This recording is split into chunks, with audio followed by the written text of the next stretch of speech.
that's quite frustrating, really, for me, for the householder.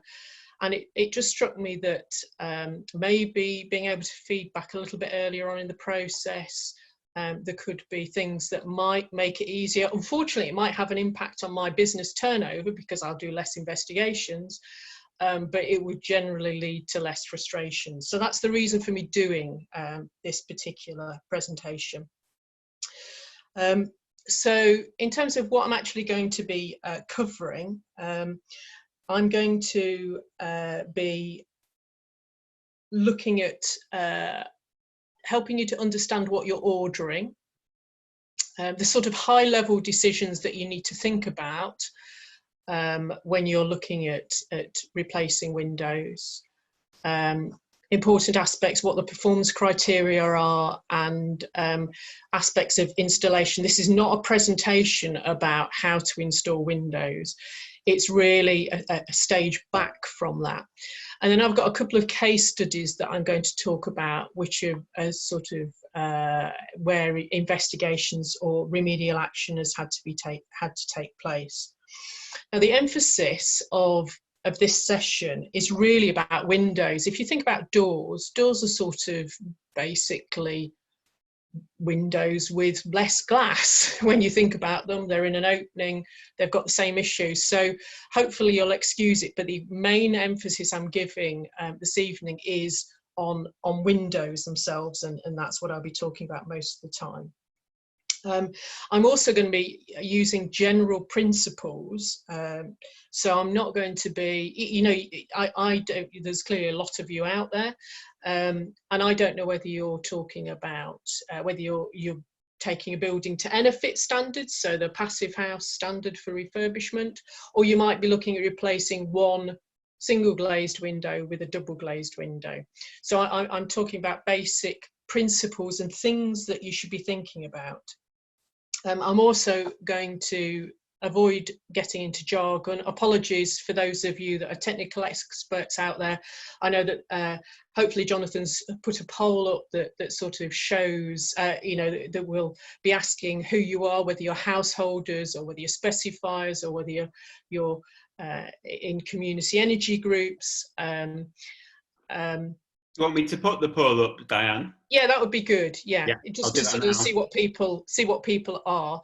But I'm not going to get sort of stuck into jargon really about what people, you know, about you know, the technical stuff. So it looks like most of you are householders. Yeah. Okay, good. So I'm not going to get stuck into jargon. I know there's some very technical householders out there, but I'll try and avoid it as much as possible. One of the other things that another poll that we could just put up is about U values, and that's something that comes up quite often that I can do. I don't know whether I need to cover a little bit about U values or whether you all understand what U values are. If you any chance of putting that poll up, Jonathan, that would be great. Cheers, thank you. Yeah, so while that's happening, I'd just like to briefly thank Green Building Store because I basically purloined some of their slides. They were very generous towards me, so I've credited the images and information as I've used it. Okay, so do I have to explain them? Don't I have to explain them? I don't know one. I'll give a very brief explanation then because it does help to understand what U values are. Okay, the nose wins slightly, but it is nearly sort of a dead heat, so I will briefly explain it. Thanks, Jonathan, on that one. Okay, okay, so one thing we sort of see a lot when we're looking at sort of windows and things is we see, you know, the window version of the energy rating chart. Now, the problem is that when we look at that, you know, they're all up in the A's or A pluses. So is it actually really worth, what value does that actually offer us? So what we need to do is to look at things in a little bit more detail. So in terms of sort of trying to understand what you're going to be ordering, you know, the first thing we need to think about is thermal performance. And I'm sorry, U values, I just have to explain what it is based on that poll. So it's just how much energy, energy you're going to be losing through a given area. So the smaller the number, the more energy efficient the element is. The larger the number, the less energy efficient it is. So U value, you will have a smaller number for triple glazing generally than you would have for double glazing. So we need to think about the U values that we're looking at when we're looking at a specification. So that's an important factor. But we've also got to think not only about the U value as a whole. So those performance certificates use a standard window size. So when we're looking at those, you're going to have a difference in performance between the glazing and the frames, and those certificates are produced from sort of a standard size of window. And if you've got particularly large windows or very small windows, your performance for the window as a whole is going to be different. So generally what we find with glazing currently is that the frames are generally poorer performing than the glazing. So it's important that we recognise that, and we try and minimise the percentage of frame area. And I'll come on to that in a little bit more detail in a few slides' time. But the glass is really is going to be more energy efficient than the frame. So it isn't just a case of you've got a window and this is the performance of the window. That performance will change according to how much frame area that there is with the window. So the style is a factor on that, as well as the physical size of the outer frame. Another factor is the conductivity of the spacers. So when you look at sort of older double glazing, you'll see that they tend to be aluminium spacers. You get very high-tech spacers these days. But when you're looking at windows, the spacer can be quite important, particularly when you're looking at windows that are highly energy efficient. Another thing to potentially look at when you're looking at very high spec windows is ones that are thermally broken, where in effect, that if we look at the picture on the right, where the glass stops and goes into the frame, there is a block of insulation at that point replacing the window. The example we've got here is clearly a timber window. That isn't the only option. I'm trying to keep things reasonably general, but thermally broken means basically you're reducing the conductivity of the frame by introducing insulation into it. So sort of summarising all that, the thing we have to bear in mind when we're looking at these energy rating certificates is that it's an average window that is looked at. It's something that's sort of roughly 1200 mil by 1500 mil that's considered. If you've got a very large window, clearly the frame area is going to be a lot less, and the glazing area a greater percentage. So the U value, which is basically the proportion of frame to the overall area combined with the proportion of glazing, is going to be different. So you need to try and break down the window into its different elements, and don't just be conned by the salesman by looking at that sort of summary certificate. So other things you need to think about when you're thinking of ordering some, if we start thinking about airtightness. So I'm not talking about installation here, I'm only talking about the unit itself, whether that's a window or a door. The style of the window or door is a factor. Again, later on in the presentation, I'll come back to this and talk about sort of the airtightness standards that can be applied to them. But the style, so I airtightness test existing buildings and new builds. And it's very noticeable that things like where you get bifold doors or fold aside doors, they tend to be leakier, for a given standard. Where you've got sliding doors, they tend to be leakier than sort of standard casement windows. So style is a factor. Okay, it's clearly going to vary according to supplier and specification, but the inherent style can be, there is an underlying factor there.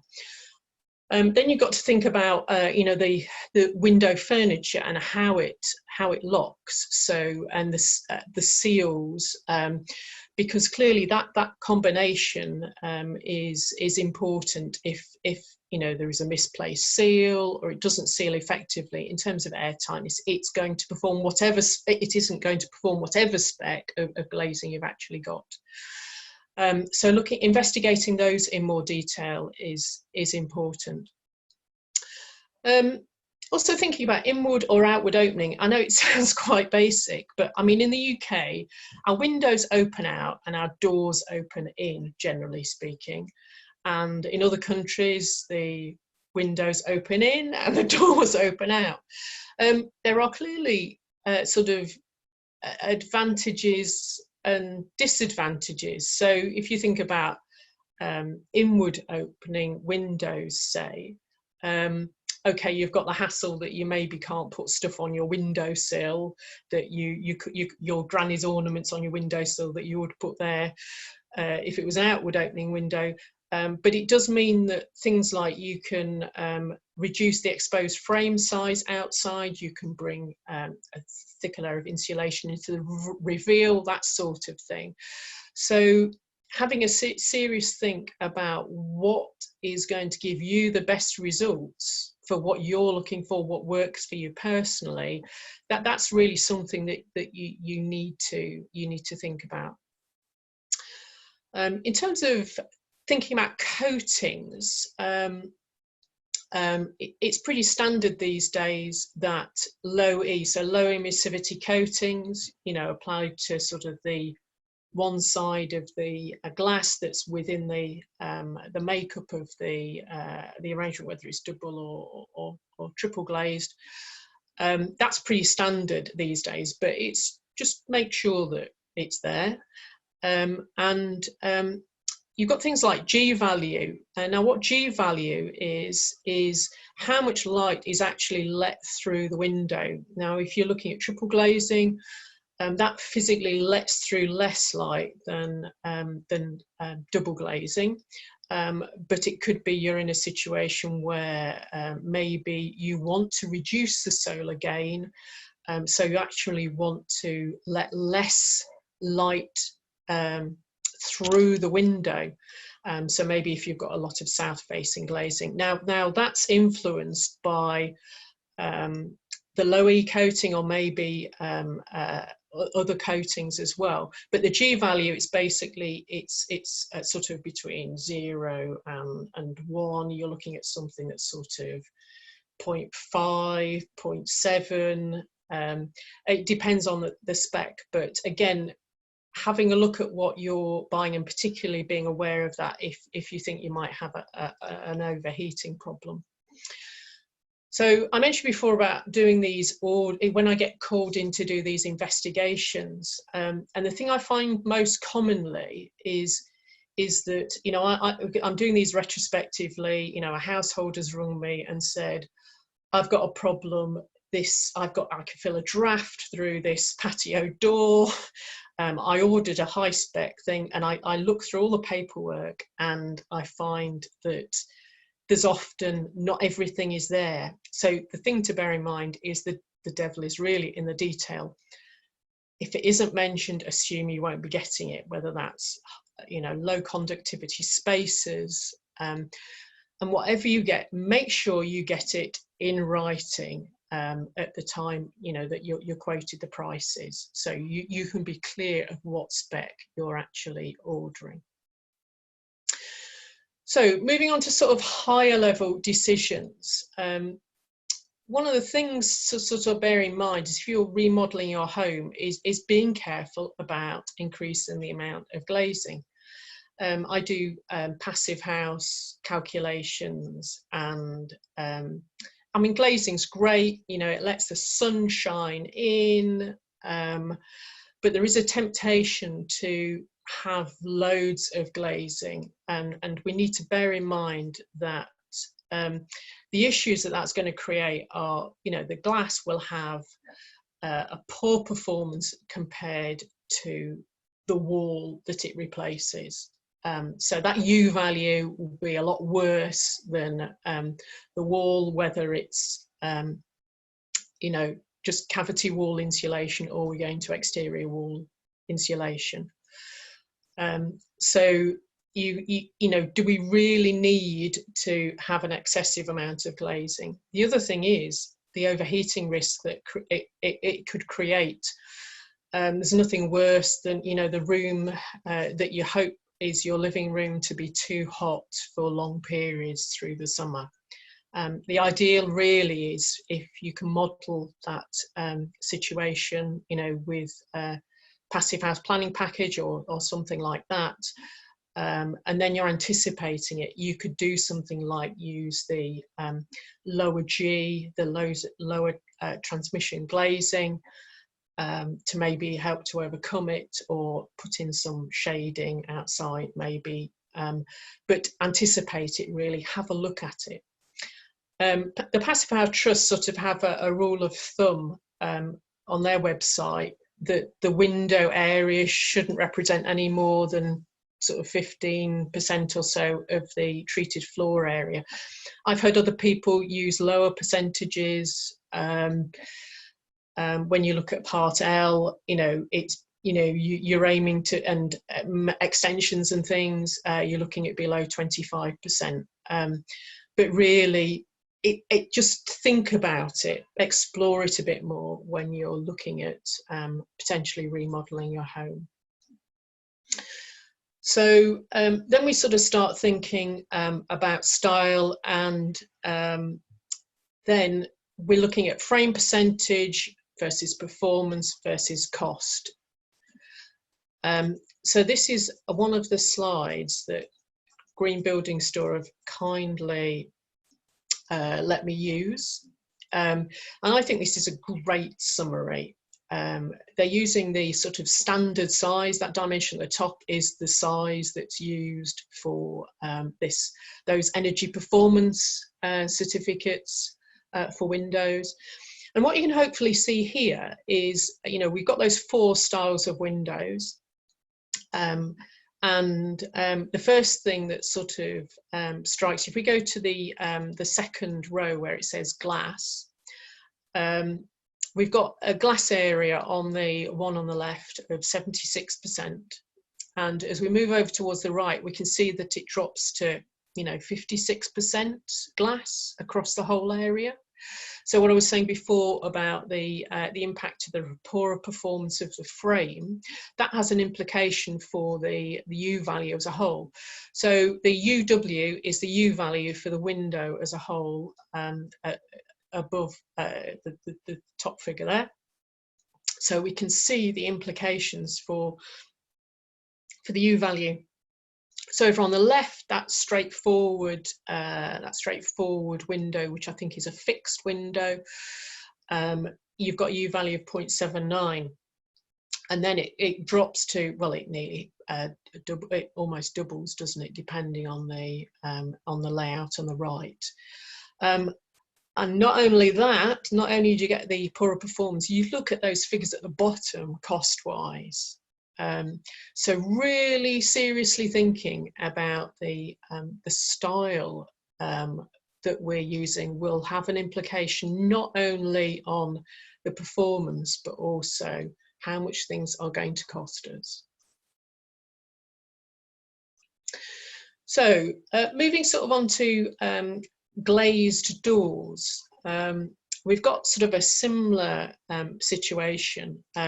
People tend to have quite, talking to people about this, people have aesthetics sort of come very high on people's list when we're talking about glazed doors. But we've got a similar process, thinking process to go through with budget and performance. But you tend to find the airtightness may be more of an issue here, and the case studies I look at later will hopefully illustrate this. Ooh, sorry, I need to just go back.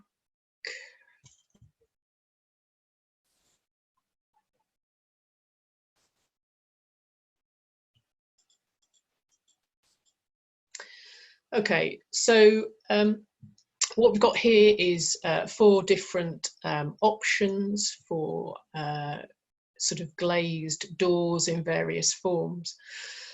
Now, I mentioned before about what I see in practice with things, and what I would call bifold doors, folder side doors, that third option, definitely tends to have the poorest performance in terms of airtightness, in terms of what I see. We've got similar sort of implications for U value. Bear in mind that airtightness is a separate factor from thermal performance, so the U values that we're looking at, but similar to the windows we were looking at a few minutes ago. We've got you know, a variation in the U value and cost implications as well. So seriously thinking about making an informed decision really about the aesthetics that you're looking for, bearing in mind the sort of potential performance both in terms of the U value and airtightness. Really, you need to look at all 3.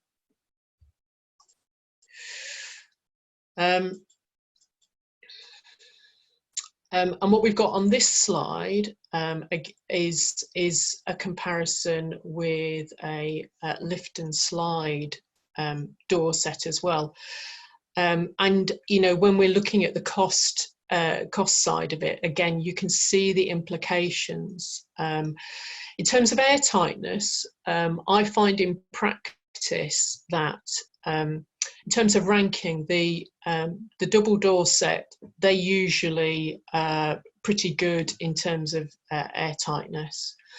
The lift and slide, or just a straight slide, if it's a straight slide, so your conventional patio doors, they can be problematic sometimes. Lift and slide tend to be better, but the worst option, again, that I see is the folder side, the bifold door arrangement, generally speaking, when I'm testing buildings.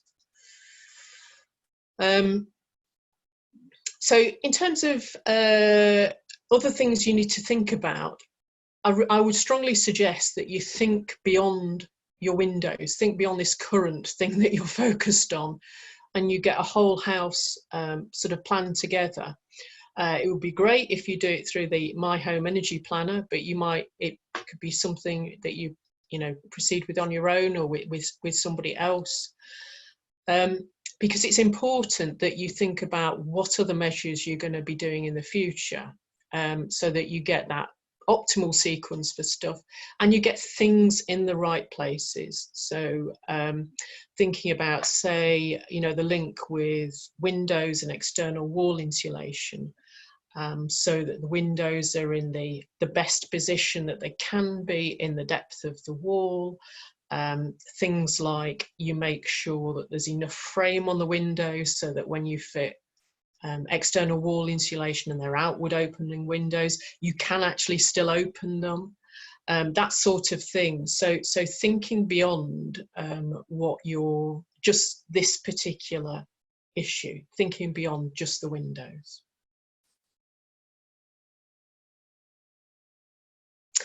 So in terms of performance criteria,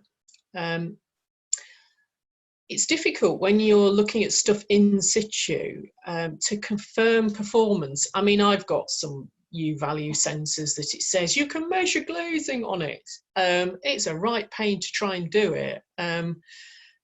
So I think we have to sort of treat, practically speaking, that really the only thing that you can check once the things are in situ is airtightness. So you're taking a lot on trust with buying these windows and doors.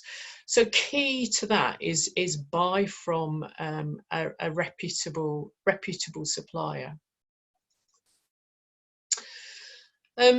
I mentioned airtightness. I've mentioned airtightness a few times. Again, I'm just talking about the windows or doors. I'm not talking about the installation side of it. But there is a standard that it's quite highly advertised with a variety of installers that they comply to this standard. There's also a weather tightness standard as well. Basically, what they do with the air tightness standard is they stick a test window or door in a frame, and they build up the pressure on one side and look at the air leakage rate through the unit. The key thing to sort of highlight on this is that when you've got 4 classes outlined of product, and when you look at class 1, I mean, you could have them unclassified. I mean, there's no, I don't think there is a requirement to actually say that you're complying to this. I'm not.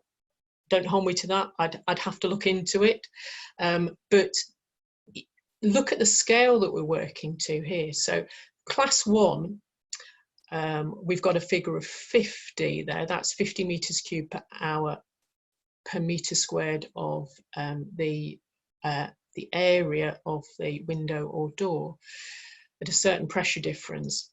And when we're looking at class 4, you're looking at almost a 20th of the airflow. So there is a massive difference between a class 1 and a class 4 door. So quite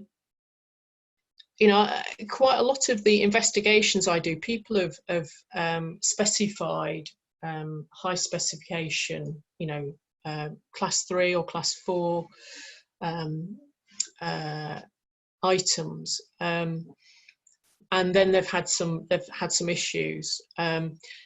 I think the thing to highlight with these is that make sure you've got some documentary evidence of compliance to standards. Now, that might be to this specification, it might be that there's a kite mark. So again, get some make sure you've got it recorded what you think they comply to, because it will make life easier at a later stage. Because it does, again, I've been in situations where I've had to carry out an investigation and there is no information. The client hasn't got any information. They've taken everything on trust. And really, I haven't had a leg to stand on in those cases. Whereas if people have got good documentation, they've got good records, then we've been able to pursue things. In terms of installation, I think, again, keeping it quite high level, one of the real benefits of using the window supplier to install is you're getting something that's a turnkey.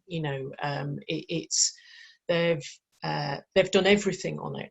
And if you unfortunately do get into a situation where there are issues, then it's a much easier situation for discussing defects.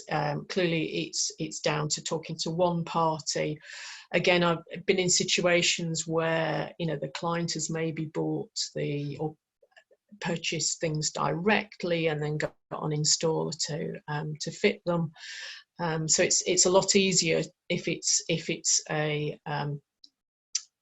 single company that you're actually dealing with.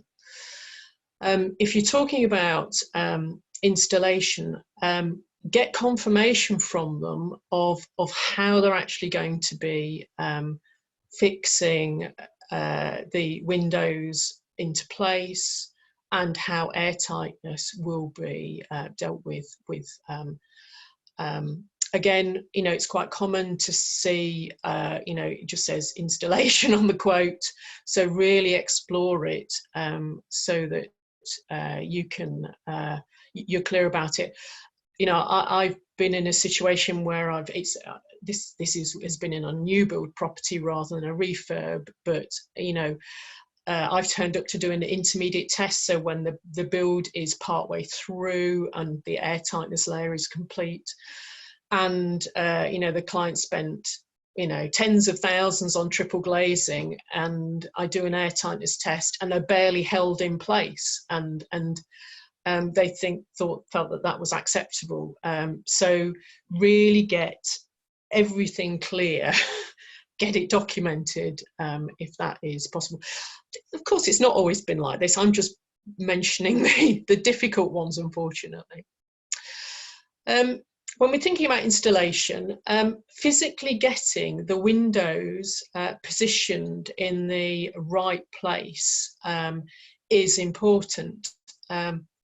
So what we've got in this sort of outline diagram here is an example of how you may get extra energy lost because the window is actually further out of the building than it really should be.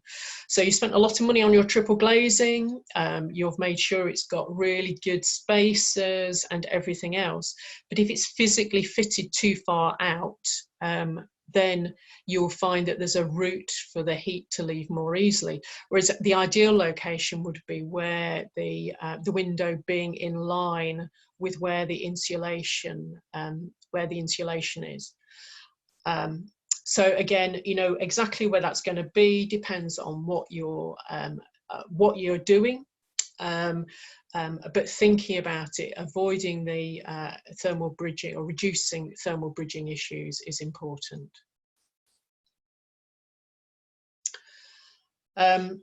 So in addition to the position, we've got to think about what we're going to be doing on the reveals. So I mentioned earlier about external wall insulation, you know, thinking about what our long-term plan is. So how those reveals are actually dealt with, again, the specifics, it's going to depend on what exactly you're doing. You need to explore the fixing method and also continuity of the air tightness line, the precious air tightness line. Whatever standard you're working to, make sure you're not sort of creating opportunities for air leakage. It's really good idea to actually physically, you know, draw your building and to do a red line. You know, when you're looking at, you know, a refurbishment, draw a red line and work out what you're going to do at all those junctions. And it's a case of using appropriate air tightness materials. It might be that, you know, if you're aiming for a passive house, you're looking at tapes. It could be you've got alternative methods. I've, again, sort of when I'm testing buildings, you know, I've seen,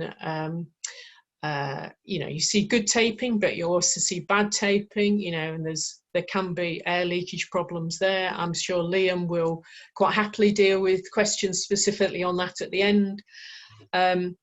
I mean, I've also seen in some cases, you know, where people have used, say, compriband. So that's like a sponge-filled strip. When I finish the presentation, I've got some samples I can show you and demonstrate if people want to talk more about that. Now that relies on a certain amount of compression being there, and I have had instances where there's been air leakage around frames where maybe the incorrect size has been used or there's been some other issue, but I've definitely seen air leakage where I know that's been the method, the air tightness method that's applied. So so much of this is down to workmanship, really. And again, you know, think about what you're going to do longer term in terms of installation. Make sure what you're doing now doesn't have an adverse impact on what you're going to be doing in the future. Okay, so I want to talk about a couple of case studies now that I've sort of had in recent times. This first one, I have to say, is a new build, and it's a very nice new build, a house I would love to live in, but never would. The glazing I'm talking about here, it's a lift and slide door set that's 7 meters wide. Basically, we've got a wall of glass, floor to ceiling, with a very nice view outside. I sort of turned up to do an airtightness test. It wasn't an intermediate airtightness test, it was one at the end of the build. It was for a builder I hadn't encountered before. So luckily I asked him to put the heating on so I could have a look at things just in case there was an issue. Got quite a tight airtightness to achieve. And to be honest, this glazing was really poor. It had been specified. It was it was class 4 glazing, so it was sort of the highest spec on that scale that we were looking at before. But there were all sorts of issues around where the glazing slid. There were things that had been missed off. But thankfully, because the heating had been on, I got lots of nice thermal images. And I think that the thing in this situation, so the builder, this was sort of pushing the boundaries for the builder in terms of what they'd done. But he was in a situation where it was just failing. He was taking great pride in what he was doing. But he'd never had to deal with glazing like this before. They'd installed it, so there wasn't any issue over, the supplier of the windows had installed it, not the builder. So all the investigation we could go back to them. But the initial response was, we've never had a complaint like this before. But actually, we got a good set of thermal images, and eventually they came back to rectify the problem. It took a few weeks to do. There were people had to come over from Germany, I think, to fix it.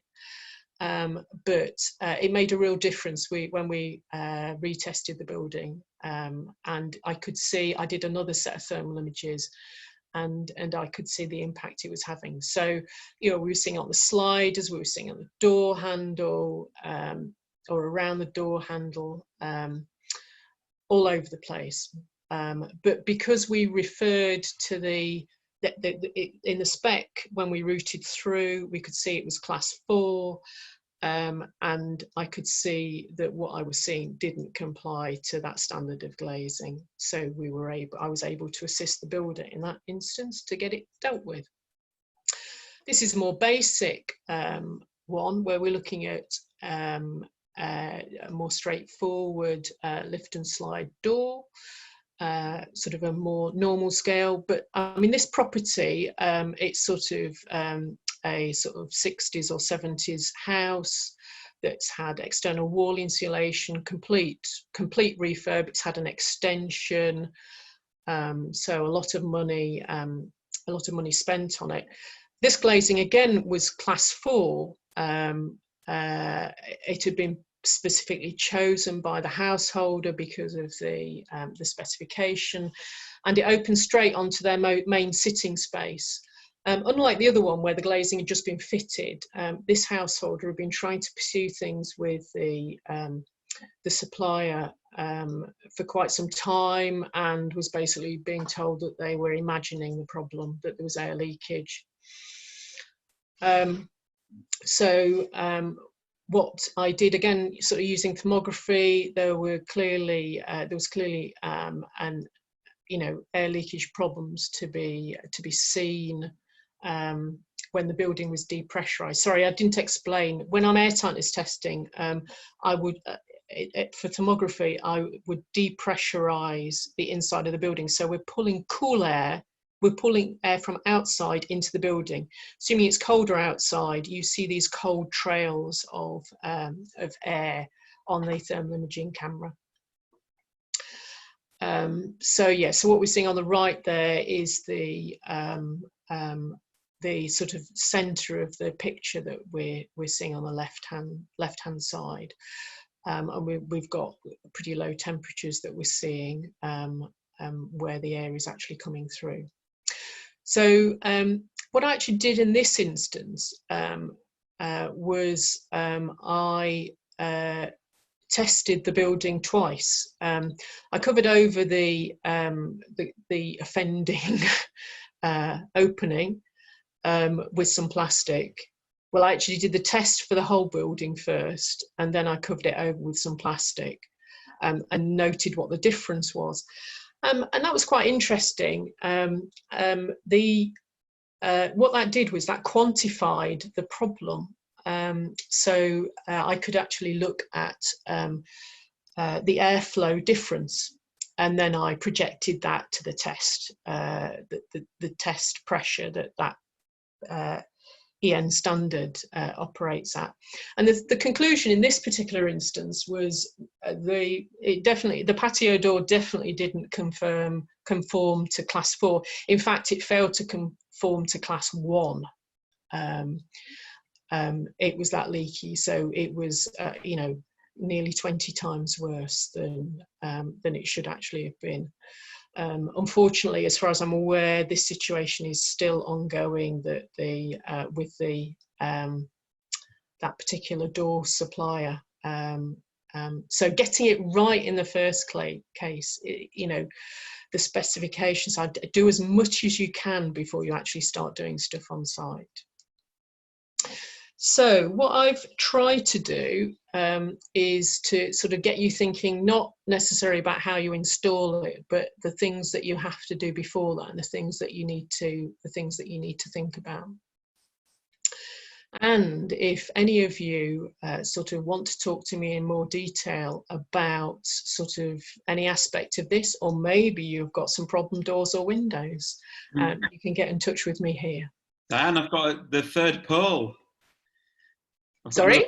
Oh, sorry. Poll. Oh, yeah, you better do the third poll. Yeah, okay.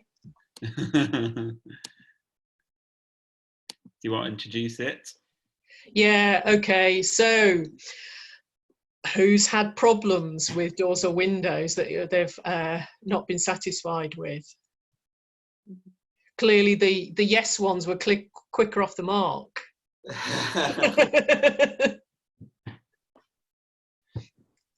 Okay. Okay, so a reasonable number of people have had problems. Okay. Maybe that was maybe we meant to do that at the beginning. Okay. Yeah. Okay, fantastic. Thank you, Diane. That was great. Thank you very much.